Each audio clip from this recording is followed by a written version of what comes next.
National capital नई दिल्ली और गाजियाबाद, नोएडा आदि शहरों में हर साल की तरह इस बार भी लोगों को पोल्यूशन की वजह से काफ़ी परेशानियां झेलनी पड़ रही हैं। यहां तक कि दिल्ली में तो लोगों को सांस लेने में भी तकलीफ हो रही है। ऐसा नहीं है कि देश के अन्य शहरों में हालात इससे कुछ ज़्यादा सुधरे हुए हैं। अगर जम्मू कश्मीर की बात की जाए तो यहाँ भी जम्मू और श्रीनगर दोनों ही शहरों में पोल्यूशन लेवल संतोषजनक नहीं कहा जा सकता है। दर्शकों, जेके अपडेट प्राइम टाइम में मैं प्रशांत भारद्वाज आपका स्वागत करता हूं। आज के प्राइम टाइम में हम चर्चा करेंगे जम्मू और श्रीनगर की एयर क्वालिटी के बारे में। जम्मू और श्रीनगर शहरों की एयर क्वालिटी में कोई उल्लेखनीय सुधार नहीं हुआ है, जबकि दोनों शहरों की एयर में रेस्पिरेबल सस्पेंडेड पार्टिकुलेट मैटर यानी RSPM नेशनल स्टैंडर्ड से बहुत ज़्यादा है।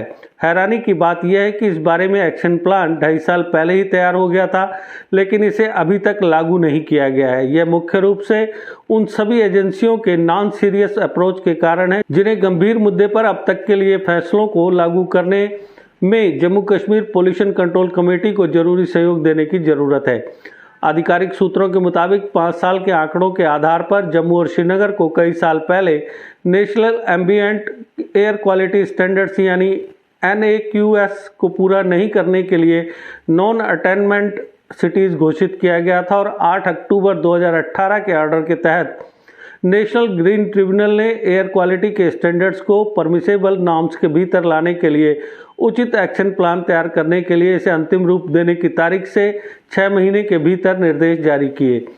इसके बाद जम्मू कश्मीर सरकार ने जिम्मेदार एजेंसियों के कोऑर्डिनेशन से जम्मू और श्रीनगर के नॉन अटेनमेंट सिटीज़ में एयर पॉल्यूशन को कंट्रोल करने के लिए रिवाइज्ड एक्शन प्लान तैयार किया। एक्शन प्लान में हैवी ट्रैफिक लोड से व्हीक्यूलर इमिशंस, सड़क की खराब स्थिति के कारण सड़क की धूल, small and medium level industrial air pollution, construction and demolition activities, biomass और कचरा जलाने और मिलावटी ईंधन को जम्मू के साथ साथ श्रीनगर में एयर पॉल्यूशन की मेन काज और मेन एक्टिविटी के रूप में पहचाना गया।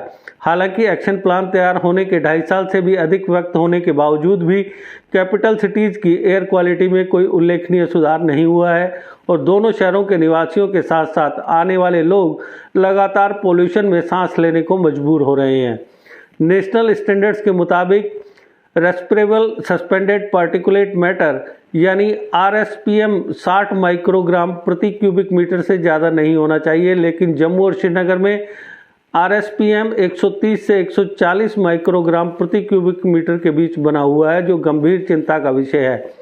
यहाँ तक कि union ministry of environment, forest and climate change ने अपने हालिया आंकड़ों में 2019-2020 और 2020-2021 के लिए जम्मू और श्रीनगर का उन शहरों की लिस्ट में जिक्र नहीं किया जिन्होंने RSPM की घटी हुई कंसंट्रेशन को दिखाया था। जम्मू और साथ ही श्रीनगर में एयर क्वालिटी की मॉनिटरिंग के लिए पोल्यूशन कंट्रोल कमेटी के प्रत्येक शहर में 6 स्टेशन हैं, लेकिन इनमें से किसी भी स्टेशन पर RSPM की कंसंट्रेशन में कोई कमी नहीं देखी गई है। Union ministry of environment, forest and climate change के हाल के आंकड़े जम्मू कश्मीर के संबंधित अधिकारियों द्वारा air quality data entry system पर सबमिट जानकारी के आधार पर सामने आए हैं।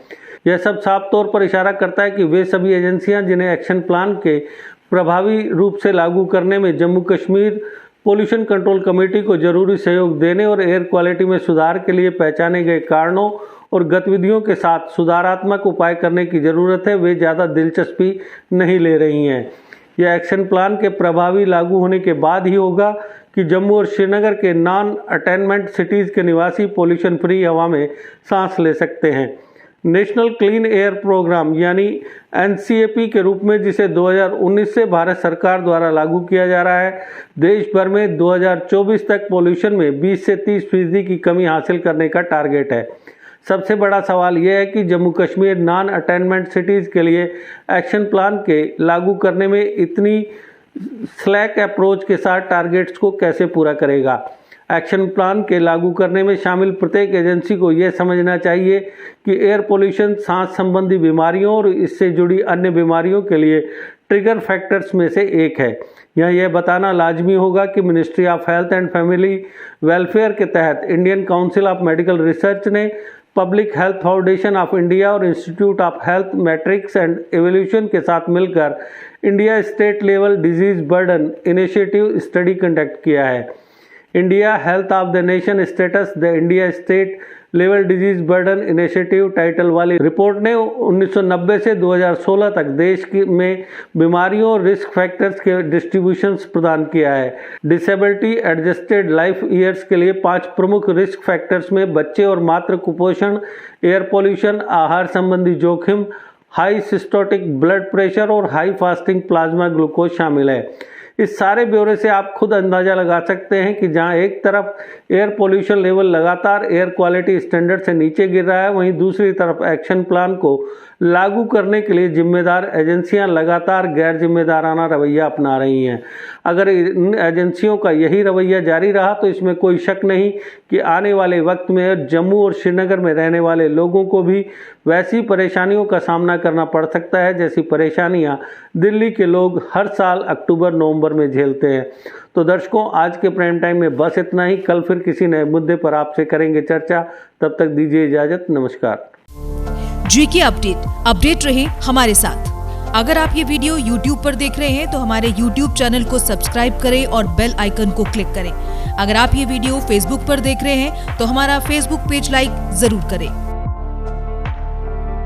For advertisement please contact 7051091811।